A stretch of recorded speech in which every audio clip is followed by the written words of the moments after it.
Bisa saja itu dibicarakan. Saya nggak tahu, biasanya kalau bicara dengan presiden secara informal.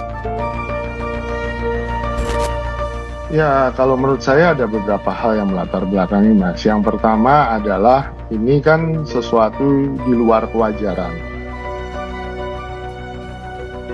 Nah, gitu Gibran. Nah, ini kan sesuatu yang kemudian menimbulkan banyak pertanyaan. Sehingga orang, siapa sih yang kemudian mendorong ini? Rakyat jangan diintimidasi seperti dulu lagi. Jangan biarkan kecurangan pemilu yang akhir ini terlihat sudah mulai akan terjadi lagi. Ya, kami terbuka dan Kapolri sudah menyampaikan komitmennya untuk bertindak sesuai dengan SOP, dan bila ada anggota yang melanggar SOP pasti akan ada sanksi. What? Indonesia tanah air beta, pusaka abadi nan jaya. Tidak lama setelah ditetapkan sebagai Capres dan Cawapres, para pasangan calon langsung saling tuding bermain curang. Kubu Ganjar Mahfud tuding polisi tidak netral dan merasa dalam tekanan kekuasaan. Kubu Prabowo Gibran pun justru menyerang balik bahwa pejabat kepala daerah yang tidak netral menyatakan akan menggalang dukungan ke paslon dari PDIP. Sementara kubu Anies Muhaimin mewanti-wanti wasit dan pemain tidak bermain curang. Masyarakat pun mencurigai terhadap indikasi kecurangan dan menyebut pembangkangan sipil bisa terjadi di pemilu 2024. Tak heran serangan terhadap Presiden Jokowi terjadi, mulai dari anggapan berkhianat, nepotisme, politik dinasti, cacat etik, putusan MK hingga tuduhan lakukan kecurangan. Beberapa waktu lalu Ketua Umum PDIP Megawati Soekarnoputri turut berkomentar mengenai MK. Mega menyebut situasi politik jelang Pilpres dan Pemilu 2024 semakin tidak kondusif. Pihaknya melihat sudah mulai ada tanda-tanda kecurangan, dan semakin kesini hal tersebut benar terjadi.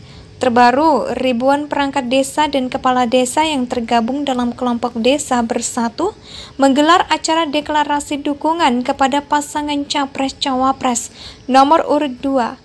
Prabowo Subianto Gibran Raka Buming di Indonesia Arena, Kompleks Gelora Bung Karno, Jakarta kemarin. Di lokasi tampak peserta yang semuanya mengenakan kemeja putih, sudah memadati Indonesia Arena. Sebagian di antaranya mengenakan kemeja putih dengan lambang angka 2 di dada dan gambar Prabowo Gibran di bagian punggung. Tertera pula slogan Desa Bersatu untuk Indonesia Maju di bagian punggung. Acara tersebut dihadiri Gibran, sementara itu di ruang VVIP tampak sejumlah elit partai pendukung Prabowo Gibran dan TKN Prabowo Gibran sudah hadir. Beberapa di antaranya adalah Ketua Umum PBB Yusril Iza Mahendra, Sekjen Partai Gerindra Ahmad Muzani, dan Sekretaris TKN Nusron Wahid. Sesungguhnya Pilpres 2024 adalah kilas balik dari Pilpres 2019. Tak ada yang berubah. Yang merubah hanyalah suasana yang semakin memanas karena semakin banyak cara-cara elit politik yang ngawur. Ditambah lagi ikut bermainnya penumpang gelap demokrasi yang mempunyai misi dan kepentingan sendiri.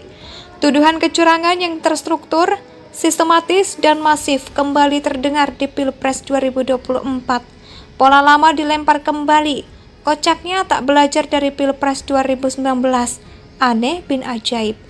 Klaim kemenangan, sujud syukur, tak menerima hasil Pilpres adalah semua langkah dan manuver yang dilakukan baik di tahun 2014 dan 2019. Dan hal tersebut bau-baunya kembali terjadi di 2024.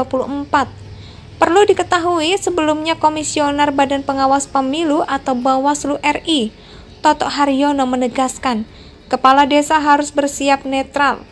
Dan dalam artian tidak berpihak kepada salah satu kandidat dalam gelaran pemilu 2024. Hal itu disampaikan Toto di hadapan ratusan kepala desa yang hadir dalam agenda Rakernas Asosiasi Pemerintahan Desa Seluruh Indonesia di Jambi. Tidak lama setelah ditetapkan sebagai Capres dan Cawapres, Para pasangan calon langsung saling tuding bermain curang. Kubu Ganjar Mahfud tuding polisi tidak netral dan merasa dalam tekanan kekuasaan. Kubu Prabowo Gibran pun justru menyerang balik bahwa pejabat kepala daerah yang tidak netral menyatakan akan menggalang dukungan ke paslon dari PDIP. Sementara kubu Anies Muhaimin mewanti-wanti wasit dan pemain tidak bermain curang. Masyarakat pun mencurigai terhadap indikasi kecurangan dan menyebut pembangkangan sipil bisa terjadi di pemilu 2024. Tak heran serangan terhadap Presiden Jokowi terjadi, mulai dari anggapan berkhianat, nepotisme, politik dinasti, cacat etik, putusan MK hingga tuduhan lakukan kecurangan. Beberapa waktu lalu Ketua Umum PDIP Megawati Soekarno Putri turut berkomentar mengenai MK.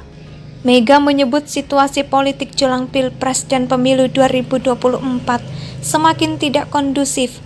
Pihaknya melihat sudah mulai ada tanda-tanda kecurangan dan semakin kesini hal tersebut benar terjadi. Terbaru, ribuan perangkat desa dan kepala desa yang tergabung dalam kelompok desa bersatu menggelar acara deklarasi dukungan kepada pasangan Capres-Cawapres nomor urut 2. Prabowo Subianto Gibran Raka Buming di Indonesia Arena, Kompleks Gelora Bung Karno, Jakarta kemarin. Di lokasi tampak peserta yang semuanya mengenakan kemeja putih, sudah memadati Indonesia Arena. Sebagian di antaranya mengenakan kemeja putih dengan lambang angka 2 di dada dan gambar Prabowo Gibran di bagian punggung. Tertera pula slogan Desa Bersatu untuk Indonesia Maju di bagian punggung. Acara tersebut dihadiri Gibran, sementara itu di ruang VVIP tampak sejumlah elit partai pendukung Prabowo Gibran dan TKN Prabowo Gibran sudah hadir. Beberapa di antaranya adalah Ketua Umum PBB Yusril Iza Mahendra, Sekjen Partai Gerindra Ahmad Muzani, dan Sekretaris TKN Nusron Wahid. Sesungguhnya Pilpres 2024 adalah kilas balik dari Pilpres 2019. Tak ada yang berubah. Yang merubah hanyalah suasana yang semakin memanas karena semakin banyak cara-cara elit politik yang ngawur. Ditambah lagi ikut bermainnya penumpang gelap demokrasi yang mempunyai misi dan kepentingan sendiri. Tuduhan kecurangan yang terstruktur, sistematis, dan masif kembali terdengar di Pilpres 2024. Pola lama dilempar kembali. Kocaknya tak belajar dari Pilpres 2019. Aneh bin ajaib. Klaim kemenangan, sujud syukur, tak menerima hasil Pilpres adalah semua langkah dan manuver yang dilakukan baik di tahun 2014 dan 2019. Dan hal tersebut bau-baunya kembali terjadi di 2024. Indonesia sejak dulu kala tetap dipuja-puja bangsa.